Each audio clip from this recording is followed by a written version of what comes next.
Hey there everyone, welcome to Editing 24/7. So in this video, I'm going to show you how to change kerning in Canva. It's quite simple, so without any further ado, let's dive right in.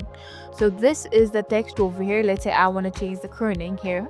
So simply tap into the text, and here at the top bar you can see various options like A, B, I, U and stuff like that. So this is alignment, this is list, and here you can see the option of spacing. Simply tap in there, and can you see the difference? Like, I'm changing the letter spacing and the line spacing as well. So if you want to make it more closer, I don't think you can see it, but yeah, there's more closer option if you want to make it more like further away.